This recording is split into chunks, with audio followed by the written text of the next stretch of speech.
राष्ट्र सर्वप्रथम राष्ट्र सर्वप्रथम राष्ट्र सर्वप्रथम राष्ट्र सर्वप्रथम।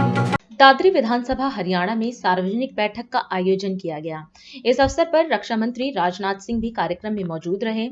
इस दौरान जनता को संबोधित करते हुए रक्षा मंत्री ने कहा कि केंद्र सरकार ने फैसला किया है कि इसी संसद के सत्र में वन नेशन वन इलेक्शन का बिल लाया जाएगा, जिससे कि लोकसभा और विधानसभा का चुनाव एक साथ कराया जा सके। उन्होंने कहा कि भाजपा ने हरियाणा का नॉन स्टॉप विकास किया है। इसके साथ ही उन्होंने हरियाणा बीजेपी द्वारा किए गए वादों को दोहराया और जनता से बीजेपी के पक्ष में वोट करने की अपील की। मेरे बहनों भाइयों, आज के कुछ ही महीने पहले, लगभग 4 महीने पहले लोकसभा का चुनाव संपन्न हुआ है और इस समय हरियाणा के विधानसभा का चुनाव हो रहा है।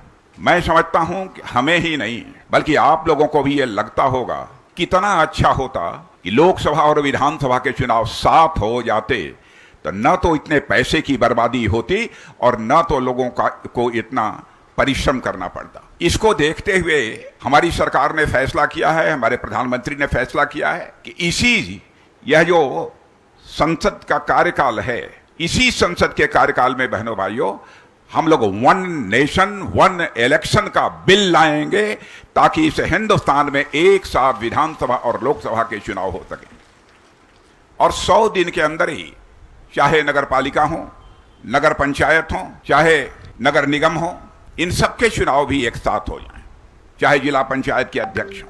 मैं समझता हूं कि ये आप सभी ने जो हमारी सरकार का यह फैसला है उसको पसंद किया होगा, मेरा ऐसा पक्का विश्वास है। जहां तक हरियाणा की धरती का प्रश्न है बहनों भाइयों, केवल हरियाणा के लोग नहीं, केवल दिल्ली के लोग नहीं, सारे हिंदुस्तान के लोग इस सच्चाई को जानते हैं कि हरियाणा की धरती यह किसानों की ही धरती नहीं है बल्कि सीमा की रक्षा करने वाले या जवानों की भी धरती है। हरियाणा के बारे में एक तथ्य आपकी जानकारी में लाना चाहता हूं, इसका भी आप पता लगा लीजिएगा। यहां का हरियाणा का सकल घरेलू उत्पादन वह 2013-14 में 3,99,268 करोड़ रुपए हुआ करती थी।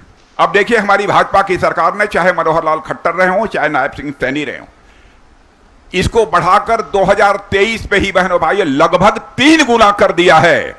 हमारी सरकार ने क्या क्या नहीं किया है खिलाड़ियों को भी आगे बढ़ाने के लिए। मैं जानता हूं यहां सेना के जवान हैं, यहां दिग्गज खिलाड़ी भी हैं जो अंतर्राष्ट्रीय मंचों पर जाकर अंतर्राष्ट्रीय खेलकूद में भारत का मस्तक ऊंचा करने का काम करते हैं।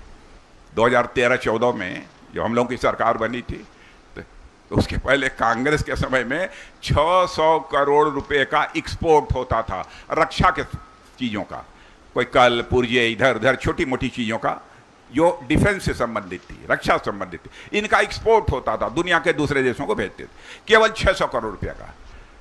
बहनों भाइयों, आज इतने ही दिनों में हम 23,000 करोड़ रुपए का एक्सपोर्ट कर रहे हैं, 23,000 करोड़ रुपए का एक्सपोर्ट कर रहे हैं। और 2029 और 30 आते आते बहनों भाइयों बम, तोप, गोले और मिसाइल भारत की धरती पर बन रहे हैं, आगे और तेजी के साथ बनेंगे। अब 2029-30 समाप्त होते होते मेरे बहनों भाइयों 50,000 करोड़ से ज्यादा का हम एक्सपोर्ट करेंगे। रक्षा के मामलों में भारत को पूरी तरह से आत्मनिर्भर बनाएंगे। इसलिए मैं आप सबसे अनुरोध करना चाहता हूं कि आपका भरपूर समर्थन मिलना चाहिए बहनों भाइयों। जहां तक यहां का प्रश्न है, हमारी सरकार ने क्या क्या वादे किए हैं आपको जानकारी होगी। सभी महिलाओं को 2100 रुपया प्रतिमाह लाडो लक्ष्मी योजना के अंतर्गत मिलेगा। प्रत्येक परिवार का 10 लाख रुपए तक मुफ्त इलाज। और जो 70 वर्ष के ऊपर हो गए हैं, पूरा सुन लीजिए, प्रत्येक परिवार का 10 लाख रुपया मुफ्त इलाज। 70 वर्ष के जो ऊपर हो गए हैं, 10 लाख के अलावा 5 लाख रुपए का मुफ्त इलाज इनका भी होगा, जितने भी 70 साल के ऊपर हैं। 24 फसलों की एमएसपी पर खरीद का सिलसिला यह जारी रहेगा। और ग्रामीण इलाकों में कॉलेज जाने वाली हर छात्रा को स्कूटर मिलेगा अथवा स्कूटी मिलेगी। हरियाणा के हर अग्निवीर को सरकारी नौकरी मिलेगी। मेरे बहनों भाइयों, इस समय हरियाणा में जो नॉन स्टॉप जो डेवलपमेंट हो रहा है, नॉन स्टॉप जो विकास हो रहा है, बहनों भाइयों उस पर फुल स्टॉप मत लगने देना, यही अपील करने के लिए आप सबके बीच में आया। और हमारे सुनील सांगवान जी, इनके दोनों बच्चे सेना में, आप ये कल्पना कर सकते हैं इस परिवार की कितनी प्रतिबद्धता है। राष्ट्र सर्वप्रथम राष्ट्र सर्वप्रथम। सर्वप्रथम